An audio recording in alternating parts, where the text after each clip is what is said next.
Let's talk about your tenants as customers or as people. It's very important to be fair and respectful to all your tenants, who again I call as customers. When I rent to somebody, I do my due diligence, and I really take time with them, try to get to know them as people. I try to understand them. There are some landlords that will go through extensive background checks, credit checks, criminal checks, and you can do all that. And I'm not telling you not to do it. I don't necessarily do it all the time. I know in the areas that I rent, most people don't have very good credit. Most people have already been evicted. And I don't know, maybe one out of two is a criminal, maybe has a criminal record. I don't know. But I'm sure there's something in their background I won't like, or it's not like me, that I may be judgmental to. But I think in all cases, we try to give people a second chance, third chance, fourth chance. They might have been down on their luck. So it's important is to give them an opportunity to succeed. Give them a chance. Everybody has to have a home. Everybody wants to have a place to raise their family and call their castle. So I try to look at people. I try to get a feel of their sincerity, how they are. I look at their income to see if they have the ability to pay. There's ways that you can check to see whether they can afford it. But if somebody, as an example, makes $5,000 a month, and they're paying $500 a month's rent, you may have as much trouble with that tenant as you would somebody that brings in $1,000 a month and pays $500 a month in rent. It's all about what their priorities are. The person making $5,000 a month and not paying their rent, they're going out every night, they're buying widescreen TVs, drive a fancy car. They're spending money that they don't have. And rent in their home is not a priority. You want to try to find the people that have rent, that want to pay their rent. The rent is a priority for them. And with that $1,000, the first thing they're going to do is pay the rent. They're going to have a place to live. They want a place to live. They need a place to live. Their families deserve a place to live. This is very important. Hard to find that.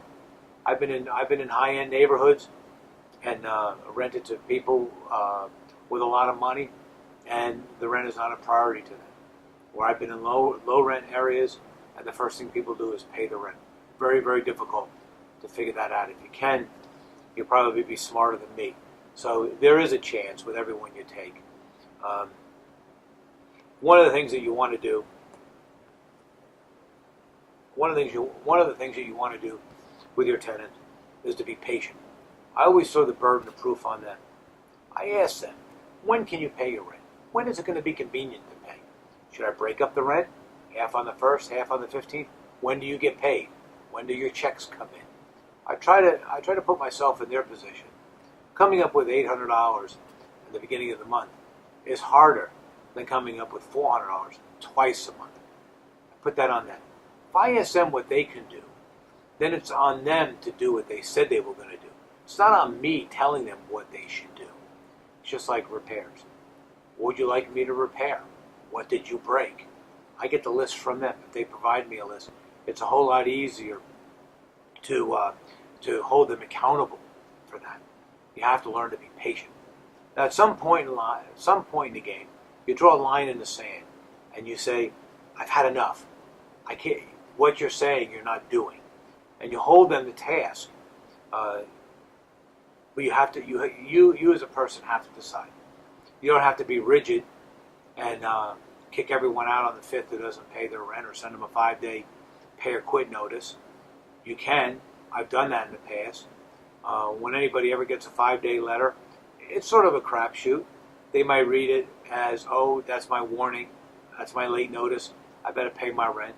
Or they get very hostile and say, "I'm going to go to legal aid. I'm going to get a lawyer. I'm not going to pay the rent. I'm going to move." Everybody reads it really different. Again, as you're getting to know them, they're getting to know you on how you're going to run your business. You always want to be able to communicate. I always tell my people, communicate. Pick up the phone, text me, write me a note. I try to communicate back to them as to what I expect from them. And if I ask them to do something, or mow their yard, or pick up the trash around their yard, or don't forget to bring your trash cans out, today's trash day, I expect them to respond accordingly and professionally. Seems like when communication breaks down, that's when some of the troubles seem to pop up from place to place. You really want to do everything you can to eliminate that. So you want to be patient. Patience with your tenants is very important, and understanding what their problems are so that you can meet their needs. When you're able to meet their needs and they're meeting your needs, you might have a good tenant that might stay a long time.